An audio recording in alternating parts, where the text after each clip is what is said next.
রাজধানী সহ দেশের বিভিন্ন অঞ্চলে শুরু হয়েছে টানা বৃষ্টি।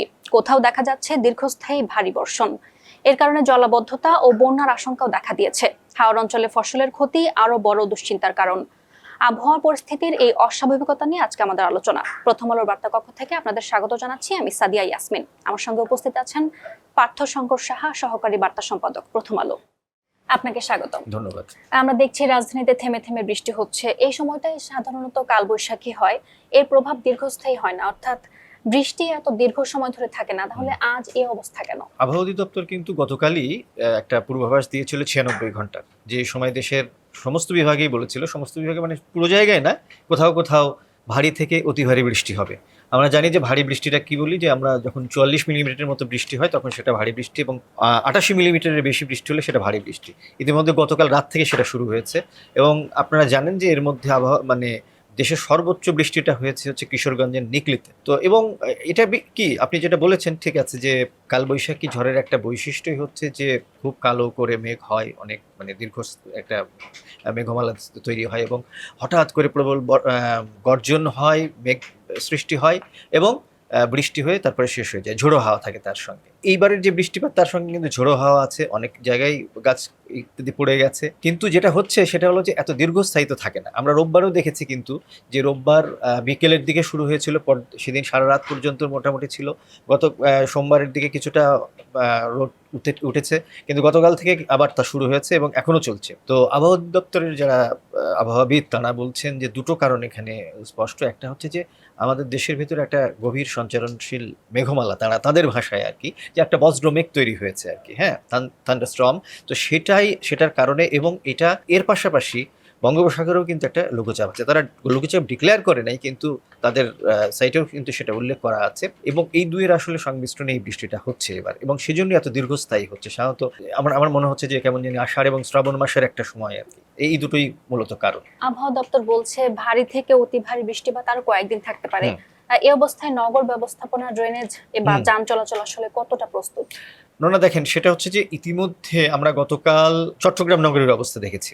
বছরের প্রথম বর্ষণ ছিল, বড় ধরনের ভারী বৃষ্টিপাত ছিল গতকাল, এবং গতকাল কি ভোগান্তি হয়েছে শহরে। আমাদের এখনই একটা ছবির গল্প আছে, আমরা দেখেছি যে গাড়ি চলতে পারছে না, মানুষ বুক সমান পানি নিয়ে চলে যাচ্ছে, বাচ্চাদের ডুবে যাচ্ছে গাড়িগুলো, হ্যাঁ, রিক্সা পুরোটাই প্রায় চলে গেছে, কোনো ক্রমে সেটা চালনা করা হচ্ছে। তো হঠাৎ করে এই যে বৃষ্টি, আমাদের নগরগুলো আসলে এই ধরনের বৃষ্টিপাতের জন্য প্রস্তুত না, অনেক ক্ষেত্রেই প্রস্তুত না। বিশেষ করে চট্টগ্রামের কিন্তু এটা একটা স্থায়ী সমস্যা। আমার মনে হয় যে আপনি ওদের ছোটবেলা থেকেই এটা দেখছেন আর কি, তাই না? আমরাও কিন্তু মোটামুটি শুনছি যে একটু মানে বৃষ্টি হলেই চট্টগ্রাম ডুবে যায়।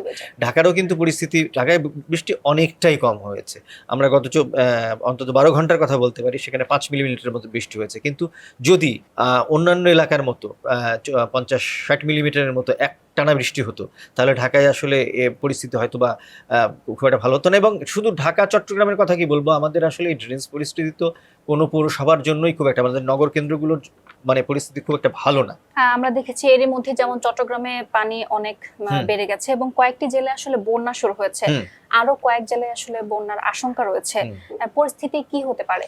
এটা আজকে আমরা এখন অনলাইনেও আমাদের প্রতিবেদনটা আছে, যে অন্তত 5টি জেলায় বন্যা পরিস্থিতির সৃষ্টি হতে পারে বলে বন্যা পূর্বাভাস এবং সতর্কীকরণ কেন্দ্র, যেটি পানি উন্নয়ন বোর্ডের একটা সংস্থা, তারা বলেছে।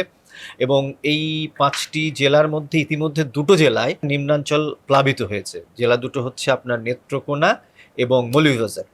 এবং যে 4টা নদীর পানির কথা হচ্ছে যে বিপদসীমার উপর দিয়ে, তার মধ্যে 3টি নদী কিন্তু নেত্রকোনা জেলার, হ্যাঁ, কংস, সোমেশ্বরী, আর ওইদিকে মনু নদীর পানি মৌলভীবাজারে, সেখানেও কিন্তু বিপদসীমার উপরে প্রবাহিত হচ্ছে। আরও যে বিষয়টা সেটা হচ্ছে যে আর বন্যা আক্রান্ত হতে পারে বা অলরেডি হয়ে গেছে এইরকম জেলাগুলোর মধ্যে আছে, তা সেগুলো কিন্তু উত্তর পূর্বাঞ্চলেরই বেশি। উত্তর পূর্ব এবং হাওড় অঞ্চলের মধ্যে আছে, ধরেন সুনামগঞ্জ, নেত্রকোনা, হবিগঞ্জ, তারপর হচ্ছে আপনার সিলেট এবং মৌলভীবাজার। তো এর মধ্যে এই দুটো জেলার কথা আমি বলেছি যে ইতিমধ্যেই শুরু হয়ে গেছে, এবং এই যে ভারী বর্ষণ এবং তার সঙ্গে তো পাহাড়ি ঢল আছে, যেনেও যথেষ্ট বৃষ্টিপাত হচ্ছে।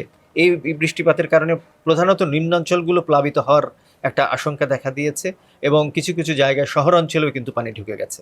ছোট নদীগুলোর পানি দ্রুত বিপদসীমা ছাড়িয়ে যাওয়ার ঘটনা কি আমাদের আসলে নদী ব্যবস্থাপনা বা অবকাঠামোগত দুর্বলতার ইঙ্গিত দিচ্ছে? দেখেন, একটা বিষয় যে ইতিমধ্যে আমরা দেখেছি যে কুশিয়ারার পানি কিন্তু 1 মিটারের মতো বেড়ে গেছে এবং সুরমার পানি 50 সেন্টিমিটারের মতো। এগুলো হচ্ছে পাহাড়ি নদী আর কি, হ্যাঁ, পাহাড়ি ঢল এগুলোতে থাকে, এগুলোতে সাধারণত হয়। কিন্তু অন্য যে 4টা নদীর কথা বললাম সেগুলো মানে পাহাড়ির ইয়ের সংস্পর্শ আছে। কিন্তু এটা তো বাস্তবতায় যে আমাদের নদী গর্ভগুলো তো আমরা আসলে মানে উঁচু করে ফেলেছি, ব্যাপক হারে এনক্রোচমেন্ট হয়েছে এসব জায়গাগুলোতে, নদী দখল হয়েছে ইত্যাদি নানা কারণে আমরা যখনই দেখি যে সামান্য কিছু পানি হয় নদী কিন্তু উপচে পড়ে আর কি, হ্যাঁ, বিশেষ করে ছোট ছোট নদীগুলোর ক্ষেত্রে। আমাদের এখনকার একটা বড় ব্যাপার যে বড় নদীগুলোও কিন্তু এখনো পর্যন্ত বিপদসীমার উপর দিয়ে প্রবাহিত হচ্ছে না, কিন্তু ছোট নদীগুলোর ক্ষেত্রে আপনি যেটা বলেছেন, বিশেষ করে ছোট নদী সন্নিহিত যে শহরগুলো, আমাদের অনেক শহরই তো আসলে নদীর পাড়ে, তো সেই পাড়গুলো আসলে প্লাবিত হয় এবং এটার ব্যবস্থাপনা নিঃসন্দেহে এখন এখন আমরা আমরা যতদিন যাচ্ছে এর মানে অব্যবস্থাপনা কিন্তু টের পাওয়া যাচ্ছে। হাওরে হঠাৎ এই বৃষ্টিতে আসলে বন্যা পরিস্থিতিতে ফসলের অনেক ক্ষতি হয়েছে। আমরা দেখেছি সুনামগঞ্জ এবং নেত্রকোনা জেলার বেশ কয়েকটি উপজেলায় ধান পাকার আগে আসলে পানিতে ডুবে যাচ্ছে। এটা কেন হলো? এর প্রভাব আসলে কি হতে হ্যাঁ, পারে? আমি আজকে আমাদের যিনি সুনামগঞ্জের নিজস্ব প্রতিবেদক আছেন খলিলুর রহমান, তার সঙ্গে কথা বলছিলাম। গত পরশু পর্যন্ত মানে ভারী বর্ষণ শুরু হওয়ার আগ পর্যন্ত 44% মতো ধান কাটা হয়ে গিয়েছিল হাওড় অঞ্চলে আর কি, সুনামগঞ্জের কথা যদি বলি আর কিন্তু আর গতকাল ধরে আমি হয়তো ধরেন 6% ধরে নিই যে অর্ধেক মানে 50% ধান কাটা হয়ে গেছে। তার মানে আরো 50% যে ধান সেটা কিন্তু এই বন্যার পানির তোরে মানে পানিতে ভেসে গেল, মানে তারা বন্যা আক্রান্ত হয়েছে, মানে ওই ফিল্ডগুলো, ওই জমিগুলো, ক্ষেতগুলো।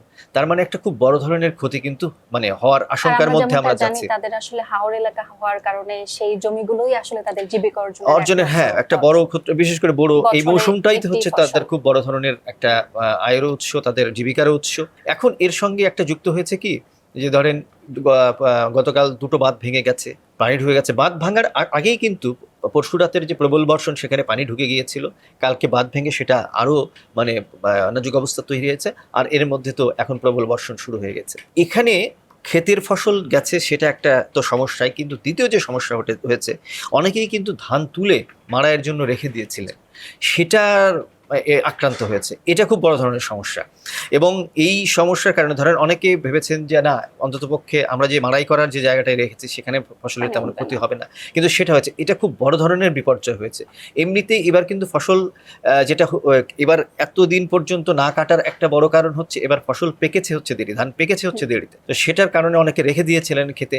এখন এই অবস্থায় ধান কাটারও তো কোনো উপায় নাই, কারণ আপনি এই ধানটা নষ্ট হয়ে যাবে। তো এই পরিস্থিতি এখন এমন একটা অবস্থায় গেছে যে আজকে একটু আগে আমাদের পার্লামেন্টে মাননীয় প্রধানমন্ত্রী তিনি বলেছেন যে হাওর অঞ্চলে এই কৃষকদের যে ক্ষতি হয়েছে সেটা পূরণ করার জন্য সরকার সহযোগিতা করবে, সে চেষ্টা হবে। কিন্তু ফি বছর যে দেখেন বাঁধ কটার যে কথাটা আমরা বলি, হাওরের এই বাঁধের ব্যবস্থাপনা নিয়ে কিন্তু অনেক আগে থেকে আলোচনা আছে। আমরা এই নিয়ে নানা রকম মানে দুর্নীতির কথা শুনেছি, নানা রকম সমস্যার কথা শুনেছি, সেগুলো কিন্তু এখনো যাচ্ছে না। এটা আসলে খুব মানে পীড়াদায়ক বিষয়। আপনাকে অসংখ্য ধন্যবাদ এই গুরুত্বপূর্ণ আলোচনায় অংশ নেওয়ার জন্য। ধন্যবাদ।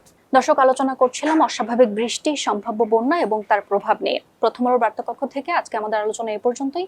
প্রথম আলোর সঙ্গেই থাকুন ভালোর সাথে, আলোর পথে।